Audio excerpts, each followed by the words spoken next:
Esto viene más que nada a establecer, pues, cuál es la práctica periodística en México, cómo hay periodistas y cómo hay medios de comunicación que se van a vender al mejor postor, que se vendieron al mejor postor en algún momento, y cómo sobre eso todavía la Fiscalía General de la República no ha hecho nada. Si tuviéramos una fiscalía eficiente, hoy la Fiscalía General de la República no estaría indagando solamente sobre la corrupción de los medios que encubrieron a García Luna, también estaría buscando sobre cuál fue el papel que hizo Alejandra Sota, cuál fue el papel que hizo Max Cortázar Lara, que fueron los conectores con Emilio Azcárraga y con Ricardo Salinas Pliego, para que ellos fueran y pusieran como voceros de García Luna a periodistas como Adela Micha, como a Carlos Loret de Mola, como a Joaquín López Dóriga o al propio Javier Alatorre. Antes era periodistas chayoteros y corrompidos con el sistema, hoy se habla de una prensa militante, que para el caso es lo mismo, nada más se matiza únicamente. Hoy soy militante porque estoy del lado de López Obrador y no le puedo criticar y trato de cubrirle todas sus fallas, porque son gobiernos humanos y tienen que tener fallas. Pocos somos los periodistas imparciales, los periodistas independientes, que no somos militantes. Hoy sigue habiendo, por supuesto, esa complacencia del gobierno con algunos periodistas. Siendo secretario de Seguridad Pública del gobierno de Vicente Fox, eso no lo debemos de olvidar, estuvo en el foxismo y que fue panista, pues estando en ese, él fue el que inventó esa estrategia de minimizar los atentados a los periodistas a través de la desacreditación, diciendo no son ataques relacionados a su trabajo y por lo tanto no entran y no se clasifican como tal. Esa estrategia que estableció Gers Manero siendo secretario de Seguridad Pública para desconocer las agresiones de los periodistas en función de un dicho simple de la autoridad, pues se sigue aplicando. Este señor, Genaro García Luna, está en proceso de negociación, lo pienso y lo sé de fuentes cercanas, está en proceso de negociación con la Fiscalía General de Estados Unidos para declararse testigo protegido a cambio de poner a un pez gordo como el principal jefe del narco en México. El rey Zambada era el que recibía el dinero de su hermano Zambada y de Arturo Beltrán Leiva, de su hermano Mayo Zambada y de Arturo Beltrán Leiva, recibía el dinero para entregárselo directamente a Luis Cárdenas Palomino, a Facundo Rosa Rosas, para que estos se los entregaran directamente a Genaro García Luna. Incluso Genaro García Luna tuvo algunos encuentros con el Mayo, con Jesús, el rey Zambada, y supo exactamente, el rey Zambada supo cómo operaba en la red de protección para el cártel del Sinaloa, para el cártel de los Beltrán Leiva. Por eso la importancia del rey Zambada en la declaración testimonial que habrá de hacer en el próximo octubre en una corte de Estados Unidos, que lo podría terminar sumiendo en la cárcel a García Luna. Y por eso García Luna habla de la posible ejecución, o más bien de sus intenciones de ejecutar, de mandar matar al rey Zambada para que no asista como testigo de causa o testigo de cargo en el próximo juicio que se le inicia. Él es simplemente hipócrita, es olvidadizo, es de memoria corta y piensa que si él mismo se niega a la realidad, está negando la realidad al resto de la población. Y por eso él dice, es que yo nunca sabía, yo nunca supe, pero es imposible de que no haya sabido las tranzas y las mañas que estaba haciendo su hombre importante en el combate contra las drogas y el crimen organizado, que estaba negociando justamente con todos los grupos criminales. Ni modo que él no lo hubiera sabido, ni modo que a dónde se fuera la parte de dinero que le correspondía, porque hay que decirlo también de esa forma, no todo el dinero que recibió Genaro García Luna, no todo terminó en las cuentas y en las bolsas de Genaro García Luna. Tuvo que pagarle, por supuesto, tuvo que darle su parte al presidente Felipe Calderón, y es una cosa que todavía la Fiscalía General de la República no se atreve a indagar y que por ahí hay mucha tela de donde cortar.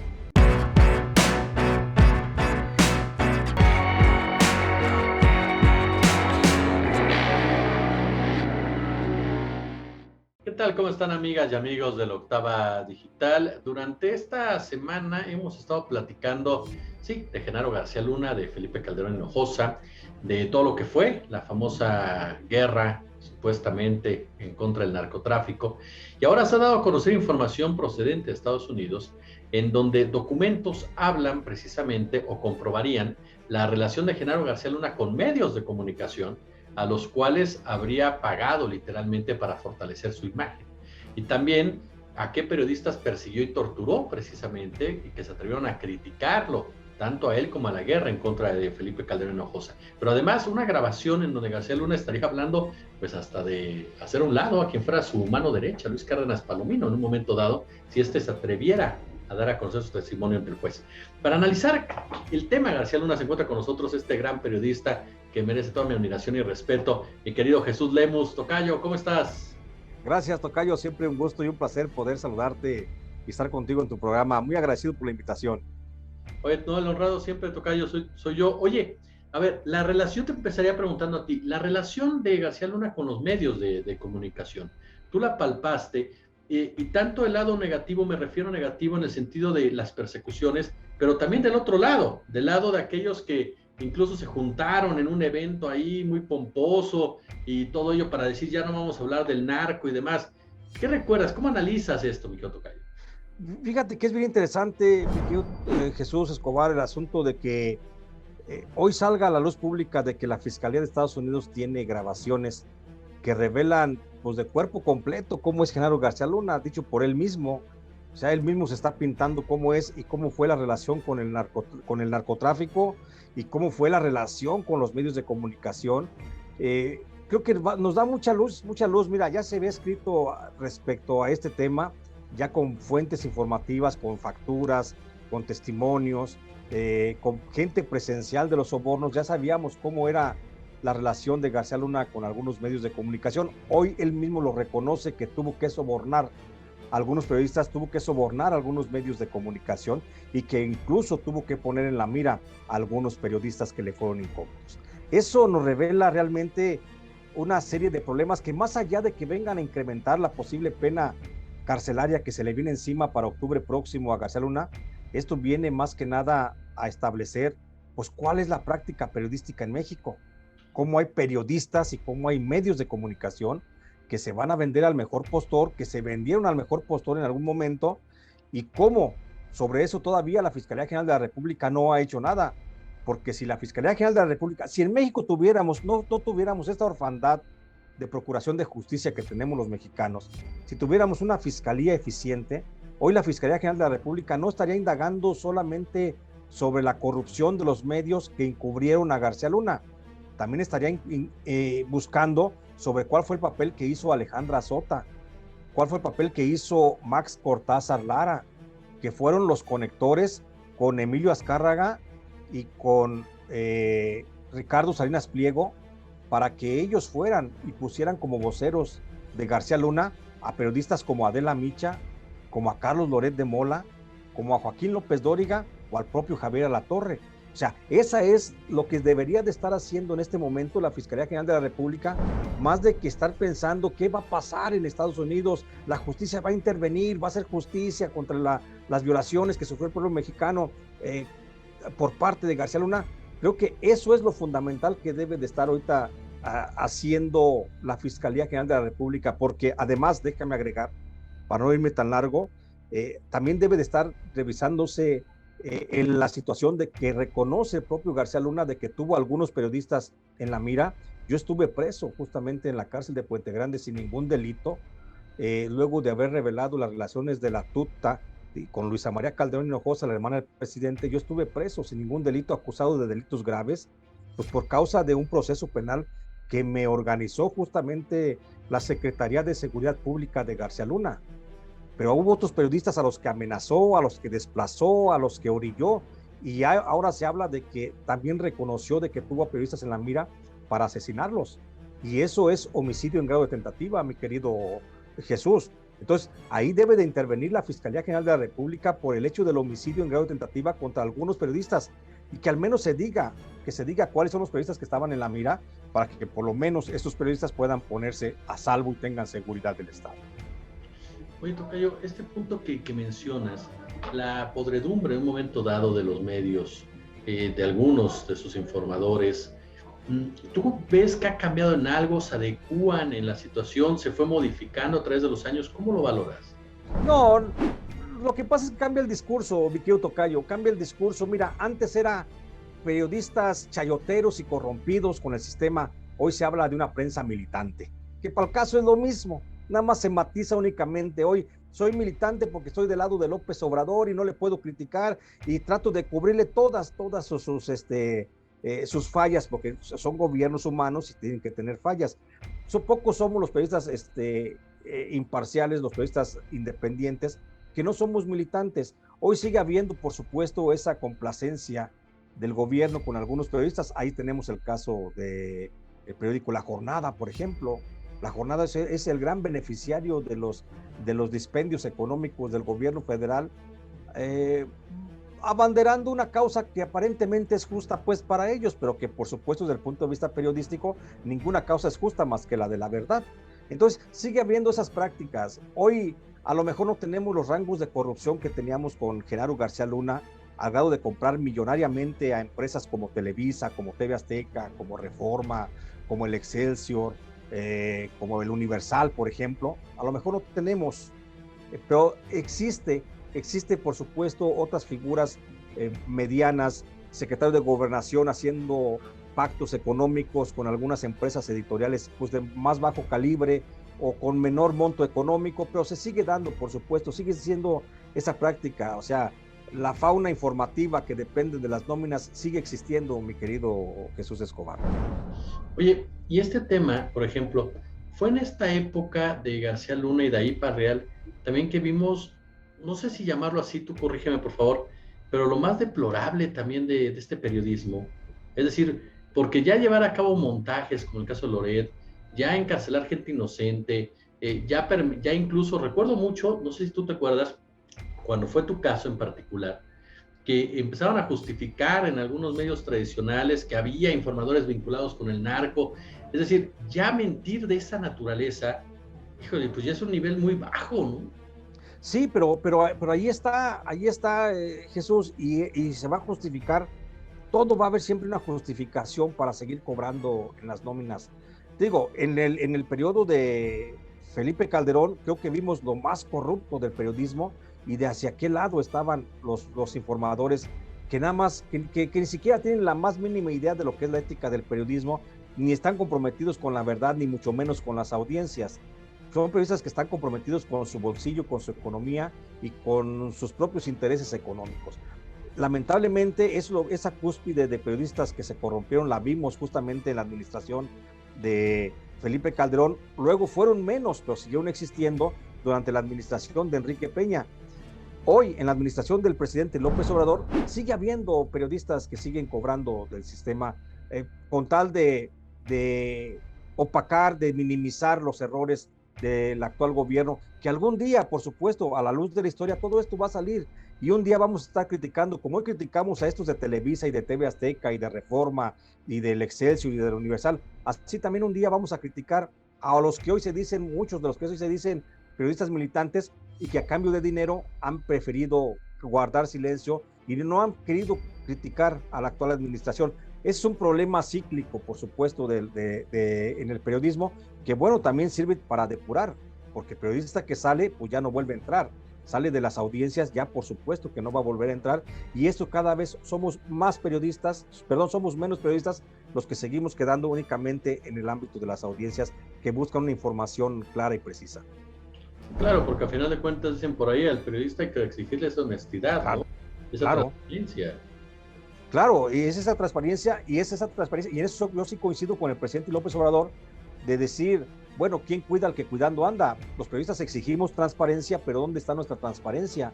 ¿Cuántos periodistas estamos dispuestos a presentar nuestra declaración patrimonial, a exhibir nuestras nóminas, a exhibir nuestros ingresos? ¿Cuántos periodistas estamos dispuestos a ello? Pues seguramente que somos muy pocos, y ojalá un día pudiera hacerse un padrón, así como hoy se ha hecho el padrón que ha dicho el presidente de la República. Se va a hacer un padrón de los que no tienen servicios de asistencia social para poder incluirlos a la nomenclatura del Seguro Social, para poder recibir un beneficio de asistencia social.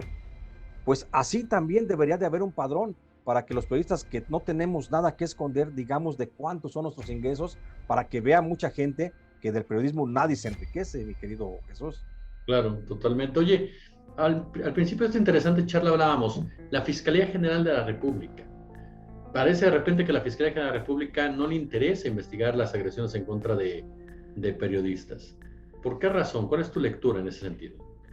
Mira, mi lectura en ese sentido, Jesús Escobar, es que la Fiscalía General de la República, el fiscal Alejandro Gers Manero, siendo secretario de Seguridad Pública del gobierno de Vicente Fox, que eso no lo debemos de olvidar, que estuvo en el foxismo y que fue panista, pues estando en ese, él fue el que inventó esa estrategia de minimizar los atentados a los periodistas a través de la desacreditación, diciendo no son ataques relacionados a su trabajo y por lo tanto no entran y no se clasifican como tal.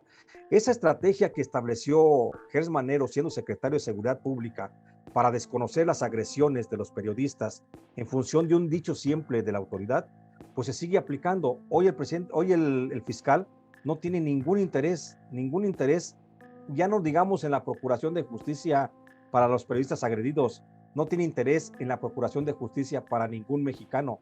Él tiene sus propios intereses, el fiscal tiene su agenda personal, el fiscal va únicamente por los casos que le representan un beneficio económico o de clase y hasta ahí. Lamentablemente, como te digo y como lo decía al principio, los mexicanos estamos huérfanos de una fiscalía. El fiscal no está dando lo suficiente ancho de la demanda que tiene la sociedad de procuración de justicia, y esto, más que afectarle a él no le afecta nada, porque es un hombre que ya lo tiene todo y lo ha tenido todo. Lo único que le falta es ser presidente de la República, pero lo que le va a afectar es a la administración de la Cuarta Transformación. Creo que ahí el fiscal general de la República es el talón de Aquiles del actual gobierno, y creo que si algo le queda de ver la Cuarta Transformación a los mexicanos va a ser justamente en ese sentido, en el de la procuración de justicia. No tiene ningún interés en resolver los problemas de los periodistas, porque los periodistas seguimos siendo vistos como una subclase social que no le reviste ningún interés a la clase política, mi querido tocayo. Oye, retomando el punto que mencionas también de García Luna, y que es algo que te quería preguntar desde el principio.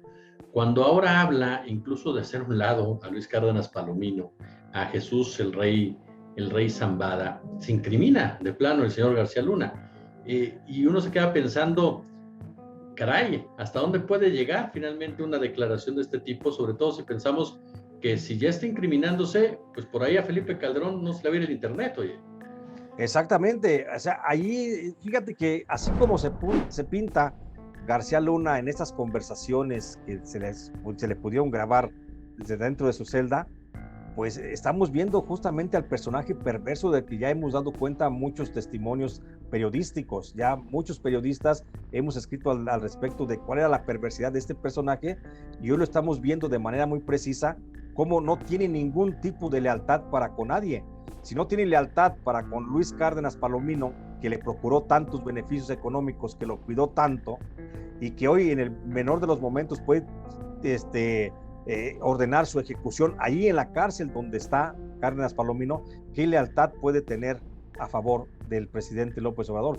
Por eso yo pienso que este señor, Genaro García Luna, está en proceso de negociación. Lo pienso y lo sé de fuentes cercanas, que está en proceso de negociación con la Fiscalía General de Estados Unidos para declararse testigo protegido a cambio de poner a un pez gordo como el principal jefe del narco en México. Y solamente hay dos peces gordos, mi querido tocayo. Nada más está la posibilidad de que refiera que el jefe de él era o era Felipe Calderón, o era el general Salvador Cienfuegos, que también ya estaba dentro de la Secretaría de la Defensa Nacional. Podrían ser los dos grandes peces que podría entregar Genaro García Luna para convertirse en un hombre libre, salir de la cárcel y declararse testigo protegido y rehacer su vida en otra parte del mundo. Gallo, ¿quién es Jesús Zambada, el rey Zambada? Para que la gente ubique, porque ya lo escuchamos hablar, sí. Lo ubicamos en el juicio del Chapo Guzmán, y nuevamente aparece como uno de los principales puntos de la Fiscalía de Estados Unidos. Sí, Jesús Zambada, el rey Zambada, es el hermano de el Mayo Zambada, Ismael Zambada García, el que es el actual jefe del cártel de Sinaloa y que en algún momento fue el brazo derecho del Chapo Guzmán. Jesús Zambada, recordemos que en los tiempos en que estaba aliado el cártel Jalisco, el cártel de los hermanos Beltrán Leiva y el cártel de Sinaloa, Jesús Zambada era el interlocutor de esos dos cárteles para con Genaro García Luna cuando Genaro García Luna era titular de la Agencia Federal de Investigaciones. Pocas palabras, el rey Zambada era el que recibía el dinero de su hermano Zambada y de Arturo Beltrán Leiva, de su hermano el Mayo Zambada y de Arturo Beltrán Leiva, recibía el dinero para entregárselo directamente a Luis Cárdenas Palomino, a Facundo Rosa Rosas, para que estos se los entregaran directamente a Genaro García Luna. Incluso Genaro García Luna tuvo algunos encuentros con el Mayo, con Jesús, el rey Zambada, y supo exactamente, el rey Zambada supo cómo operaba en la red de protección para el cártel del Sinaloa, para el cártel de los Beltrán Leiva.